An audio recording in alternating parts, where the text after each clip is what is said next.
वर्षा, क्या मैं तुमसे कुछ उम्मीद कर सकता हूँ? किस बारे में? तुम जानती हो। वर्षा, अभी तो आई ने गलती मान ली है अपनी, तुमसे माफी भी मांग ली है। और क्या तुम चाहती हो उससे?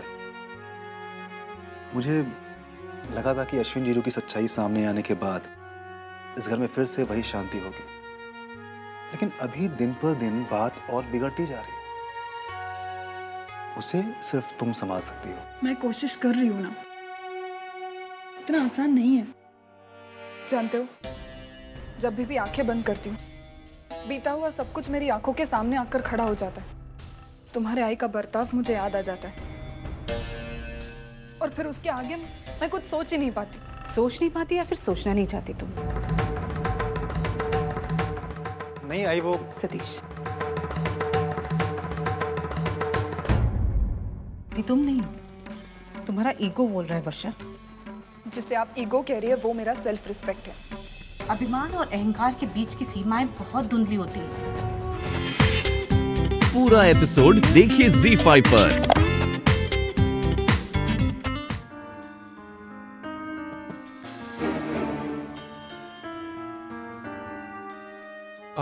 आप धर्मेश जी? तुम मानो हो? आओ।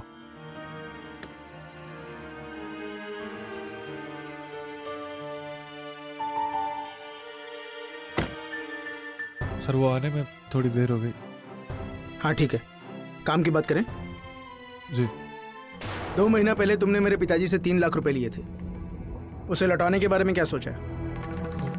देखिए, एक प्रॉब्लम हो गई है। वो मेरे पास एक गैरेज था, लेकिन म्यूनिसिपैलिटी वालों ने उसे बंद कर दिया और बहुत कोशिश भी की, लेकिन वो गैरेज हाथ से चला गया। लेकिन आप चिंता मत कीजिए, मैं कैसे भी करके आपको पैसे वापस कर दूंगा। बस वो थोड़ी। मानव, ये मोहलत वहलत देने में मैं विश्वास नहीं करता। हाँ, पर मैं तुम्हें मना भी नहीं कर सकता। तुम गिरीश अंकल के होने वाले दामाद हो, इसलिए मैं तुम्हें थोड़ी मोहलत देता हूँ। Thank you, thank you. Manav, तुम्हें पता है तुम्हें सबसे अच्छी बात क्या है? तुम्हारी खुददारी। तुम चाहते तो गिरीश अंकल से पैसे लेकर मुझे लौटा सकते थे, पर तुमने ऐसा नहीं किया, क्योंकि तुम अपने बलबूते पर कुछ करना चाहते थे। और जो अपने आप पर विश्वास करते हैं, मैं उन पर विश्वास करता हूं। जी।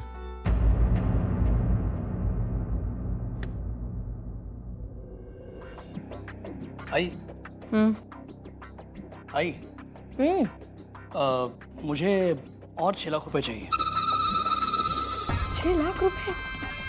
तुझे याद है ना, तू पहले भी 12 लाख रुपए ले चुका है मुझसे। अरे मला माहिती है, लेकिन क्या करूं, मामला बिजनेस का है और वो थोड़ी ना हजारों में निपट जाएगा। अरे बड़ा पैसा कमाने के लिए बड़ा पैसा इन्वेस्ट भी करना पड़ता है। हाँ, ये बात भी सही है, लेकिन तुझे विश्वास है ना, तू जो कर रहा है वो सही कर रहा है? अरे तू चिंता मत कर, मैं जो कर रहा हूँ बिल्कुल सही कर रहा हूँ। बस एक दिन ये बिजनेस लॉन्च हो जाए, उस दिन से 1 साल के अंदर अंदर मैं इससे दुगना पैसा तेरे हाथ में थमा दूंगा। सत्य है, बघितलंस, मैंने कहा और फोन की रिंग बजी। इसका मतलब मैं जो कह रहा हूँ सच होने वाला है। अच्छी, तू भी ना। और हाँ आई, याद से चेक साइन कर देना। हाँ हाँ, कर दूंगी।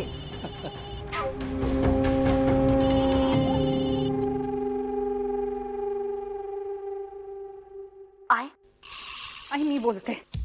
क्या हुआ मंजू, तू इतनी उखड़ी उखड़ी सी क्यों लग रही है? हाँ, तूने बिल्कुल ठीक समझा। आज मेरा मूड बहुत ही खराब है। और ये मेरे ससुराल वाले हैं ना, 1 नंबर के नौटंकीबाज हैं ये लोग। क्यों, अब क्या हुआ? अरे क्या क्या हुआ आई, अब तू ही देखना।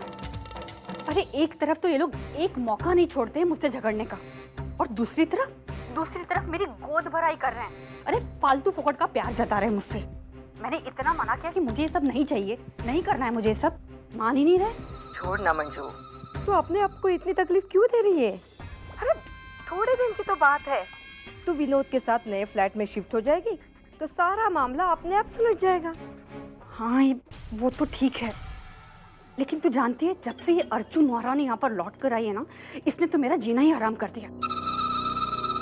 तू तो विनोद को जानती है ना, वो उस अर्चू को लेकर कितना पसेसिव है।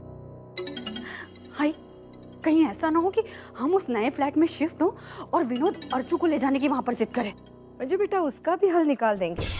इससे पहले भी अर्चना ने तेरी जिंदगी में प्रॉब्लम बनने की कोशिश की थी, उसे कहां से उठाकर कहां फेंक दिया, याद है ना? इस बार भी ऐसा ही करेंगे, तो चिंता मत कर। बाकी तुझे तीसरी नणंद काय म्हणती है? तीसरी? आई तीसरी आज घर से बाहर गई हुई है किसी लड़के को मिलने के लिए। उसकी भी शादी वादी की बात चल रही है ना इसी सिलसिले में। अब विनोद की 2 बहनों को तो उन्हें उनकी शादी रास नहीं आई। आप देखते हैं ये तीसरी वाली महारानी का क्या होता है।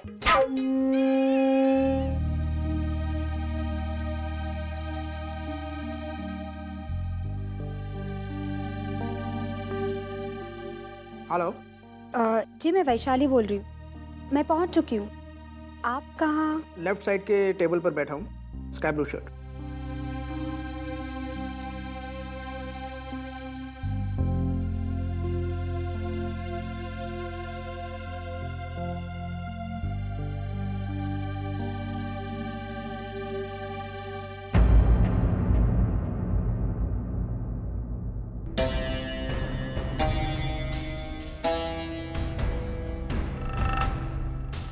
तुम्हारी इस गाड़ी को खरीदने की तो क्या, इसमें टेस्ट ड्राइव के लिए बैठने तक की औकात नहीं।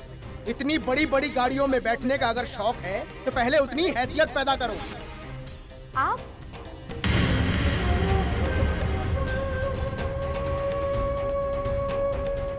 आप वैशाली हैं? जी हाँ। बैठिए।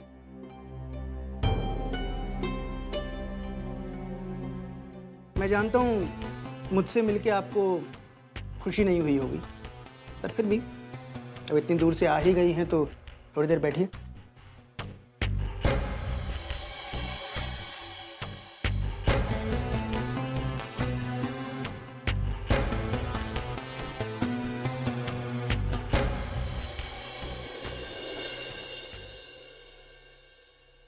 आप कुछ लेंगी? जो भी चाहिए ऑर्डर कर दीजिए।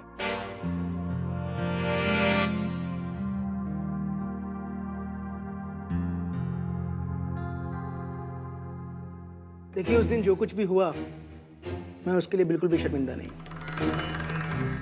क्योंकि मुझे नहीं लगता मैंने कोई भी गलती की। हाँ, गलती सिर्फ इतनी थी कि मैं आपके साथ कुछ ज्यादा ही रूड हो गया था।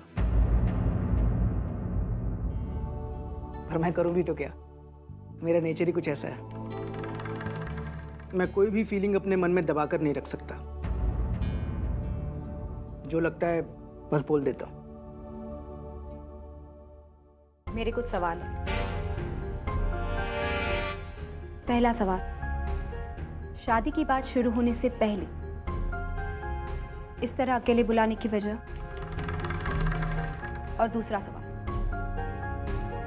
आप इतने अमीर होने के बावजूद एक मिडिल क्लास फैमिली की लड़की के साथ शादी क्यों करना चाहते हैं? आपके दूसरे सवाल का जवाब पहले देता हूं। इस मामले में मेरी चाहत कोई मायने नहीं रखती। मेरे माँ बाप मेरी शादी एक सीधे साधे घर की सीधी सादी लड़की से करना चाहते हैं। दरअसल मेरी कुंडली में दोष है। दोष? किसी पंडित ने कहा है कि मेरी शादीशुदा जिंदगी कभी सुखी नहीं हो सकती, उसमें बहुत सारी प्रॉब्लम आएंगी। ऊपर से मेरा ये नेचर, ये मोटापा, इन सारी बातों की वजह से हमारी बिरादरी की कोई भी लड़की मुझसे शादी करने को तैयार नहीं। तो मुझे इन सब बातों से कोई फर्क नहीं पड़ता। मैं जैसा हूं वैसा हूं। अर्चू आ गए बेटा? हाँ बाबा। अच्छा अर्चू, ये सामान पकड़, इसमें जो भी कमी है मुझे बता देना। और हाँ, जो झूले की सजावट का जो भी सामान है उसकी लिस्ट बना के मुझे दे दे। आहो, ये सारे काम तो बच्चे करेंगे, लेकिन कुछ काम ऐसे हैं जो हम और आप ही कर सकते हैं। अरे ऐसा कौन सा काम रह गया भाई? आहो, ऐसा क्या करता, गोद भराई के लिए न्योता देने जाना है ना हमें। हाँ, कुछ 10-12 घर ऐसे हैं जहाँ हमें खुद वहाँ जाकर उन्हें न्योता देना पड़ेगा। हाँ हाँ। किसी को बुलाने की कोई जरूरत नहीं है। मंजू, हाँ, आप तो जानती हैं ना कि मैं इस फंक्शन के लिए बिल्कुल भी तैयार नहीं थी। सिर्फ आपकी जिद की वजह से मैं इसमें शामिल हो रही हूँ। तो एक बात मैं जरूर कहना चाहूंगी कि अगर आप मेरी आई को इस फंक्शन में नहीं बुला रही हैं तो बाकी के मेहमानों को बुलाने की भी कोई जरूरत नहीं है। और आप ही तो कह रही थी ना कि ये फंक्शन आप मेरी खुशी के लिए कर रही हैं, तो मेरी बात तो मान ही सकती है ना फिर। मंजू,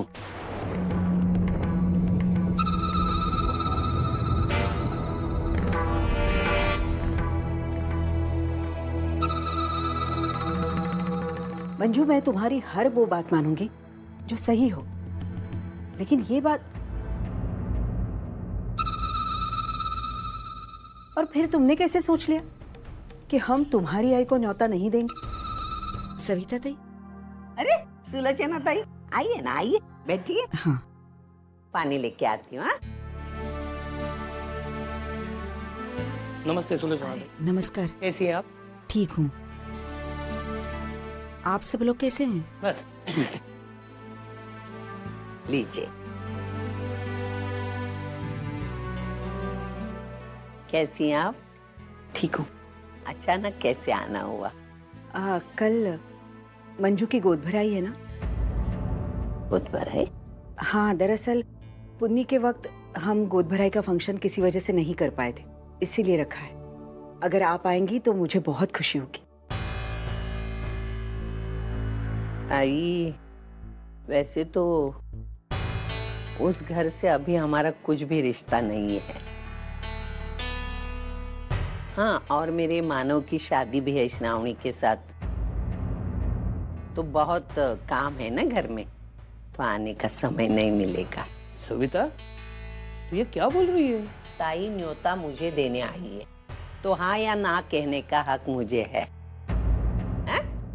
देखिए, बहुत पहले आपने एक बात कही थी कि भले ही अर्चना और मानव एक दूसरे से अलग हो जाए, लेकिन इन दो घरों में जो जज्बातों का रिश्ता बन गया है वो कभी नहीं टूटेगा। याद है ना आपको? और आज मैं यहाँ उसी विश्वास के साथ आई हूँ। ताई, वो सब बातें मुझे याद है, लेकिन क्या करूं, अर्चना का चेहरा जब सामने देखती हूँ तो मुझे वो कोर्ट की सारी बातें याद आती है। और आपके घर में शुभ कार्य है और अर्चना का चेहरा सामने देखूंगी तो कुछ तमाशा खड़ा हो जाए ना, इसलिए मैं नहीं आ पाऊंगी। लेकिन सच बताइए, क्या आप मेरी अर्चू को वाकई में इतनी नफरत करती हैं? नहीं ताई, हम उससे नफरत ही नहीं कर पा रहे। अभी भी ये सारा घर उससे उतना ही प्यार करता है और ये जज्बात वगैरह उसका कोई फायदा नहीं। और वैसे भी श्रावणी इस घर की बहू होने वाली है, तो मैं उसके साथ कोई अन्याय नहीं करना चाहती। ठीक है, आप मेरी बेटी की भाभी की गोद भराई में नहीं आना चाहती, ठीक है, मैं मान लेती हूँ। लेकिन आपकी बेटी की सास मेरी बहू की माँ है और आप उनकी समधन हो, तो इसी रिश्ते से आ जाइए। या फिर आपकी बेटी मेरी बहू की ननंद है, इसी रिश्ते से आ जाइए ना।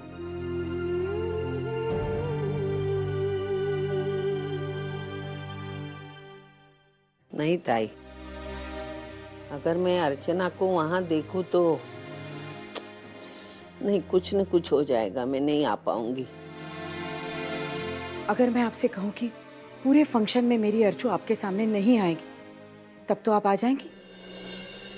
कैसी हो श्रावणी? कैसी लग रही हूँ काकी?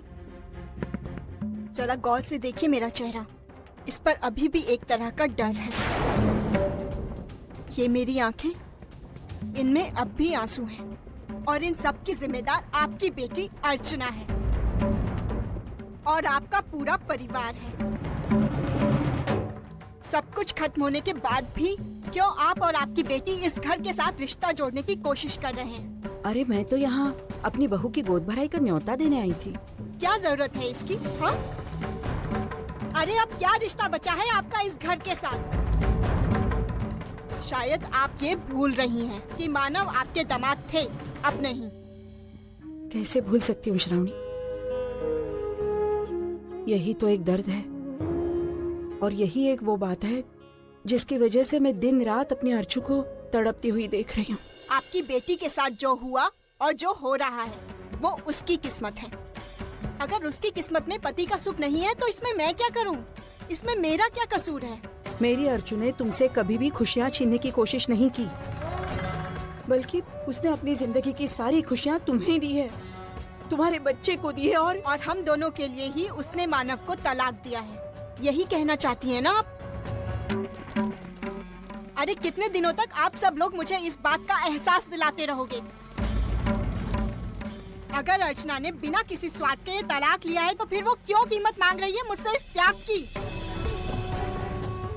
क्यों वो बार बार मानव से मिलकर मुझे इस बात का एहसास दिलाती है कि वो मानव का अतीत है? माना उसका मुझ पर एहसान है तो ठीक है, मैं उसका समय आने पर यह एहसान उतार दूंगी। श्रावणी,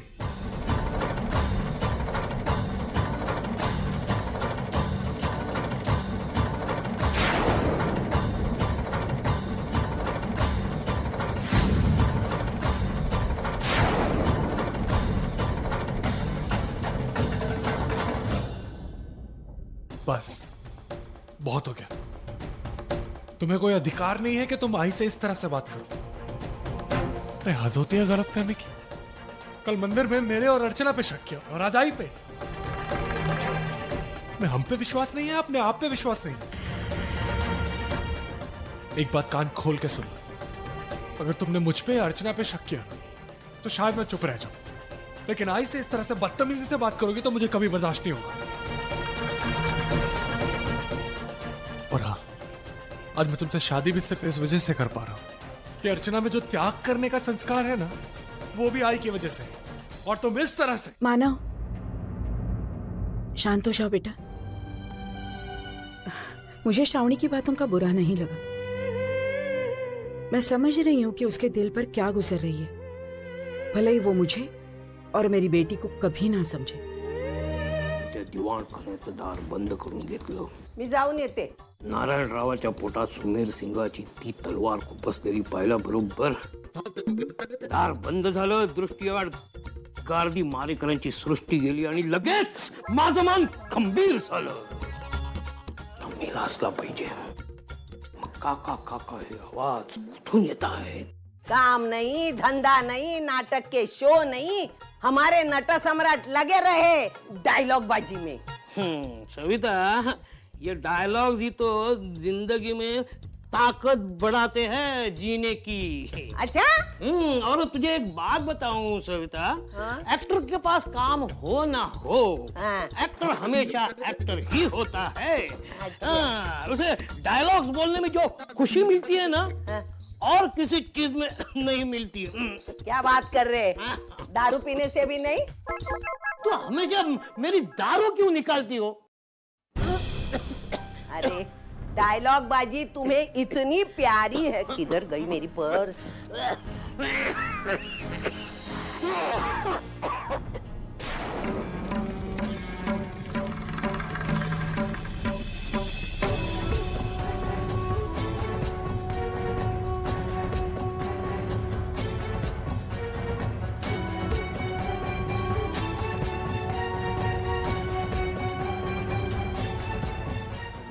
ये किया, इसे तो ठीक से करो। और जी विनोद, हाँ, मैंने तुम दोनों का खाना बना के रखा है और तुम्हारे अंकल घर पे राह देख रहे हैं। जैसे यहाँ का काम खत्म होता है तुम वहाँ चले जाओ। अच्छा बाबा, जल्दी इसको इधर। दादा, अरे बाबा कैसे हैं आप? ठीक हो? ये तू कैसे बहुत बेटी? सुंदर सजाया है। आई कोट है? आई रसोई में। सुलोचना। अरे वर्षा, कैसी है तू? मैं चाहूँ। मैं अच्छी हूँ, तू कैसी है? मैं अच्छी हूँ। और तुम अकेली आ गई? भावना तो कहाँ रहेगी? अब वो काम में बिजी थी इसलिए मैं आगे चली आई, वो बाद में आ जाएंगी। ताई, मुझे पता ना, ये सारा डेकोरेशन। अरे भावना थी, आइए। नमस्कार। आइए ना, आइए। नमस्ते ताई। हम अभी आप ही के बारे में बात कर रहे थे। मेरे बारे में? हाँ, इससे मैं यही पूछ रही थी कि आप कहाँ रह गई। ये कुछ जल्दी तैयार हो गई थी तो जल्दी निकल आई।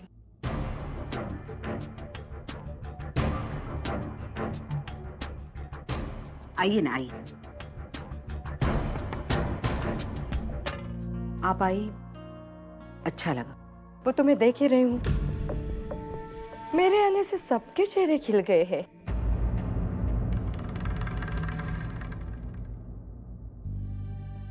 कैसी हो बेटा? अच्छी काकी। मंजू, वो अंदर कमरे में तैयार हो रही है, आइए ना।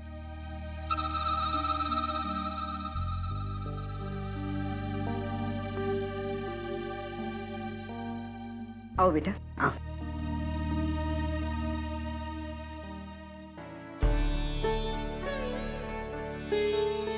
बंधु, कैसी है तू?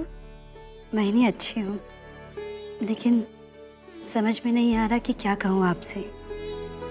आपसे मिलने की खुशी जाहिर करूँ या फिर आपके यहाँ होने का दुख। कुछ कहने की जरूरत नहीं है, हम बस प्यार से मिले हैं ना, उतना ही काफी। विनोद, कुछ बाकी तो नहीं बचा ना? नहीं बाबा, अब तो ऑलमोस्ट सब कुछ हो गया है। हाँ। अरे आप लोग अभी तक यहीं पे रुके हो? तो जाइए, अभी सारी औरतें आ रही है। हाँ हाँ भाई, जा रहे हैं। देखा विनोद, घर में जब भी औरतों के फंक्शन होते हैं ना, तो घर के मर्दों के साथ ऐसे अरे कैसे काकी? आइए, चल बेटा।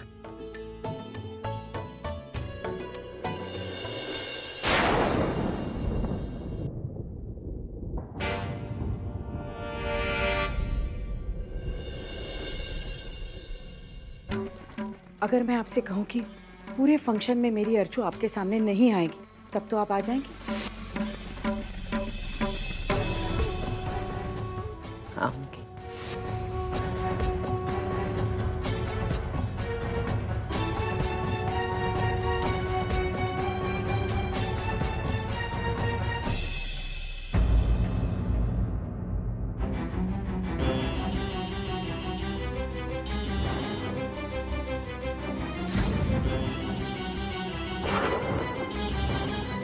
अर्चू, यहाँ आने से पहले सविता ताई ने शर्त रखी थी कि पूरे फंक्शन में तू उनके सामने नहीं जाएगी। क्या हुआ ताई? देख वर्षु, मैं तुझसे जो कह रही हूँ ना, तो अच्छी तरह जानती है मैं क्या कहना चाहती हूँ। वर्षु, अब तो मामला सुलझ चुका है ना, अश्विन की सारी सच्चाई पता चल चुकी है। तो तेरी और भावना काकी में दूरियां क्यों है?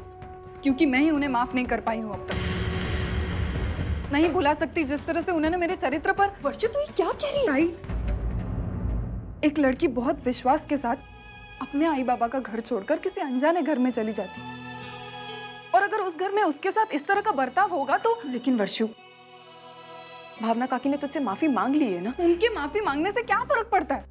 सब कुछ खत्म तो नहीं हो जाता ना? बीते हुए दिन वापस आ सकते हैं, मेरी यादें मिट सकती हैं। नहीं ताई, तो फिर मैं कैसे सब कुछ भुलाकर। लेकिन ये सब कब खत्म होगा? मैं नहीं जानती, लेकिन मुझे लगता है शायद कभी नहीं। ताई, बहुत हर्ट हो चुकी हूं मैं, बहुत कुछ सहा है मैंने, और इस सब से निकलना मुश्किल है मेरे लिए। ताई, तू ही सोचना, अगर सतीश मेरे साथ नहीं खड़ा होता तो शायद आज मैं भी तेरी ही तरह। वर्षु, तू पागल हो गई है क्या? बप्पा ना करे जो मेरे साथ बीत रहा है ना, कभी तेरे साथ हो। देख वर्षु, मैंने तेरी पूरी बात सुनी, लेकिन अब तू मेरी बात सुन। भावना काकी ने जो किया वो बिल्कुल गलत किया, लेकिन जो तू कर रही है ना, वो उससे भी गलत है। तुझसे भावना काकी ने माफी मांगी ना, तो तुझे उन्हें माफ कर देना चाहिए वर्षु। वो खुद रिश्तों के लिए अपना एक कदम बढ़ा रही है, तो अब ये तेरा फर्ज बनता है कि तू भी अपना एक कदम बढ़ाए। ये सब भूल के आगे। I'm sorry ताई, मैं तेरे और जीजू की तरह महान नहीं हूँ और ना ही बनना चाहती हूँ। सतीश मेरी बात समझता है। वर्षु, सतीश जी की अच्छाई की एक मर्यादा है। तू कब तक उनकी अच्छाई का इस तरह फायदा उठाएगी, बता मुझे। ताई, तू भूल गई है क्या? आई ने हमारे आई बाबा, तेरा और यहाँ तक कि जीजू का भी अपमान किया है। लेकिन अगर हम ये सब भूल चुके हैं तो तू क्यों इसे पकड़ कर बैठी है? वर्षु देख, मैं तुझे आज भी यही बोल रही, तू भावना काकी को माफ कर दे। अगर हम किसी से कोई माफी मांगते हैं तो हम छोटे नहीं हो जाते। उसी तरह अगर तू किसी को माफ कर देगी ना तो तू छोटी नहीं हो जाएगी। वर्षु, आज तक सतीश जी तेरे साथ इसलिए थे क्योंकि उन्हें पता था तू सही थी। लेकिन ये सब करके तू अपने आप को गलत साबित मत कर, क्योंकि अगर ऐसा हुआ ना तो कल को सतीश जी तेरे साथ नहीं, भावना काकी के साथ होंगे। मैं चाहती हूँ कि तेरा बच्चा नए घर में अच्छे माहौल में पैदा हो।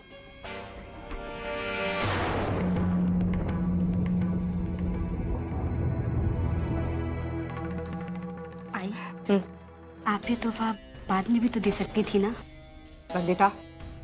आई, मैं जानती हूँ कि आपका आपकी बेटी के लिए नए घर में जाना बड़ी खुशी की बात है, मगर एक माँ के लिए अपने बेटे से अलग होना बड़े ही दुख की बात है।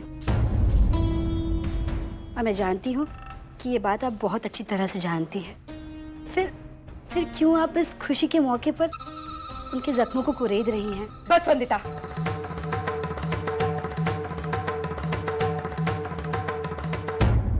मुझे अक्ल मत सिखा, समझी? लेकिन नहीं, मैं तो बस... अरे अपने घर में तो 24 घंटों मुंह लटकाए हुए बैठती रहती है, और यहाँ अपने लोगों में क्या आ गई? तेरी तो मुंह में जुबान आ गई। कहाँ से लाई तूने इतनी हिम्मत? हाँ,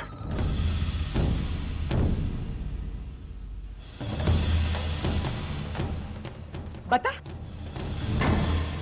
एक बात कान खोलकर सुन, अगर तू अपनी आई के बल पर इतनी उछल रही है ना तो जरा संभाल ले, क्योंकि तेरी आई मेरा कुछ नहीं बिगाड़ने वाली है।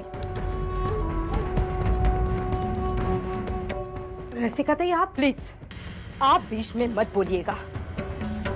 ये हमारा आपस का मामला है और मैं अपने बहू से बात कर रही हूँ। किसी ने सच ही कहा है, कुत्ते को घी हजम नहीं होता, इसीलिए उसे घी नहीं खिलाना चाहिए। लेकिन मैंने बड़ी गलती की, तुझे अपने घर की बहू बनाकर, और उसकी सजा आज मैं भुगत रही हूँ। इसी बकवास लड़की के साथ मेरे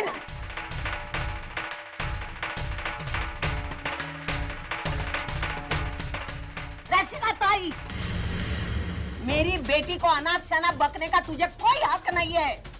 मेरी बेटी बकवास है तो तेरा बेटा महा बकवास है। रही बात शादी की तो तूने मेरे पे एहसान नहीं किया है। अपने बेटे की काली करतूत छुपाने के लिए तूने शादी की है बेटे के साथ।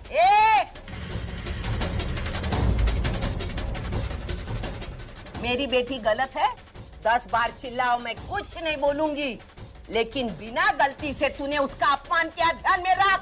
क्या कर लेगी आप? क्या कर लेगी? क्या कर लेगी? अगर तुझे झिंझा उठती झिंझा।